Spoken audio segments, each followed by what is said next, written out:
Kamusta mga boss? Good day sa inyong lahat at nagbabalik ulit tayo ng Pro Mechanic.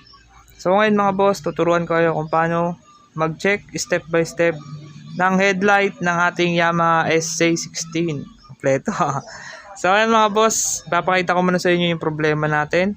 So ito kasi mga boss is battery operated yung headlight. So ibig sabihin pag binuksan mo yung susi, bukas na dapat yung ilaw natin. So sa kaso nito, bubuksan ko yung susi niya. Yan. So ang bumukas lang is yung park light lang. Yan. Pero yung headlight hindi bumukas. So ito yung ito-troubleshoot natin kung ano yung nangyari dito. Okay? So pakita ko sa inyo mga boss yung high. So dapat pag hinay natin, yung ilaw dapat yung high. So i-high natin siya. Ito. Yan. Alright, nagkaroon siya mga boss.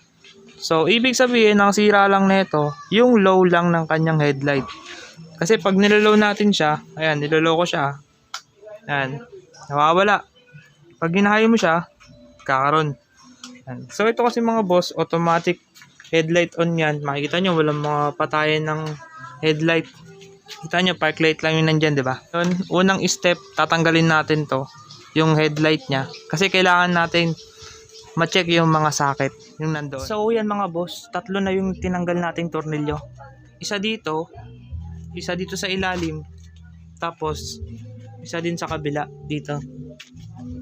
Yan. So ito yon yung tatlo na yon. Yan. So subukan na natin matanggal yung headlight natin.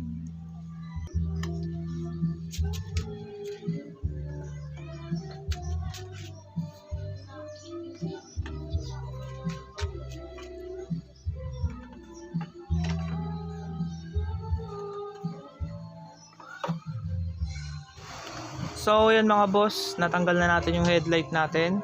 Yan po. So ito na po yung sinasabi ko sa inyong pinakasakit ng headlight. So tatanggalin po natin siya mga boss. Subukan natin kung kaya ko siya tanggalin na isang kamay. Ayun. Yun, nabunot natin. So ito muna tayo, dito muna tayo mag-umpisa sa basic lang. And dito muna check natin yung mga socket. So kapag ito sira siya, ngayon, titignan natin yung ating bumbilya kung papalitan na talaga natin. So, mahirap kasi pag magpapalit tayo nang di natin na-check. So, masasayang lang yung mga pera natin. Ayan. So, dalawa lang yun naman yung socket dito. Isang para sa headlight at isang para sa park light. Ayan. So, ito, di natin gagalawin yan kasi gumagana naman yung park light ng motor natin. So, dito lang tayo sa socket ng ating headlight. Ayan. So, check natin to gamit yung test light natin. Alright, ito. Meron tayo dito ng test light. Itong clip, ilalagay natin to sa negative ng battery. Dito. Kasi ang ito-test natin, positive. Ayan. Tapos, buksan natin yung susi natin. So, ayan. Bukas na susi natin.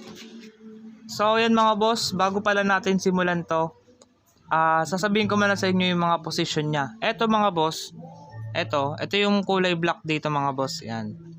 Kulay black. So, ground po yan. Ground po ng ilaw natin yan. Ito naman po mga boss. Ito naman po yung ating low beam ng headlight natin. Tapos, ito naman po yung nandito po. Ito naman po is yung para sa high beam natin. So, ang gagawin natin dito mga boss, tutusukin natin to.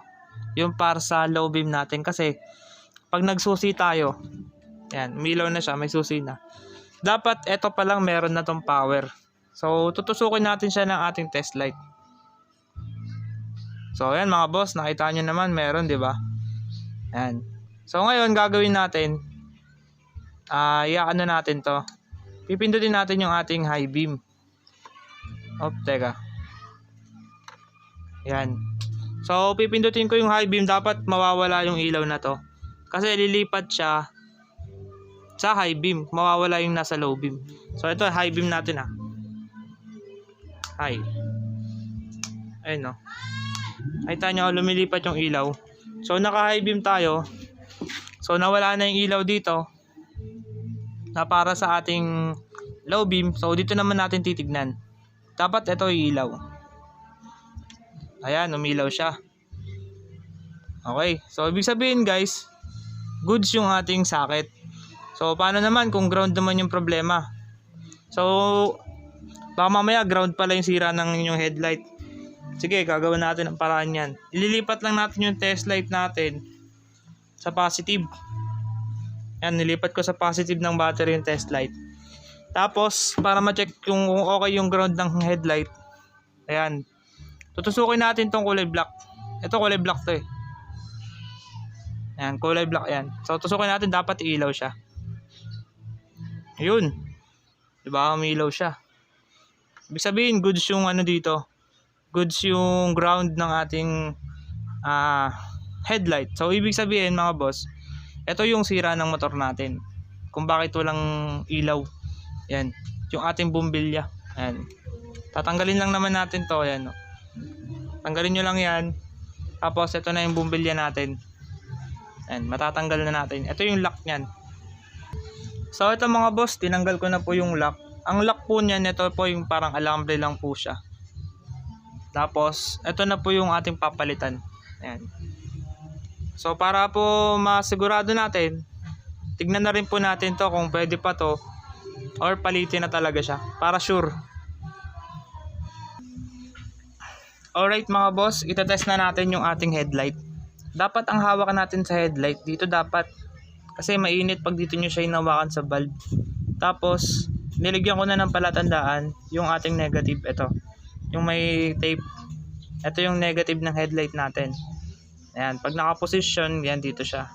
Tapos ito may wire tayo, kinonect natin dito sa positive ng battery natin.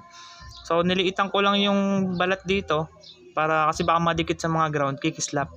So ang gagawin natin, lalagay natin yung negative ng ilaw dito sa ground, sa negative ng battery. Tapos tetest natin siya. So ito munang nasa gitna. So ayan, wala. Ayun, hindi umiilaw. Ito naman, isa, test naman natin itong isa. Ayun. Umiilaw siya. Yung isa lang wala. Ito okay pa. Ayan. So ito yung low beam natin, yung wala. Itong umiilaw, ito yung high beam. Ayan. So ganun lang mag-test ng headlight. Ayan. Ganun mag-troubleshoot mga boss. Yung basic lang pag-aayos ng headlight natin. So yun, sana makatulong po sa inyo.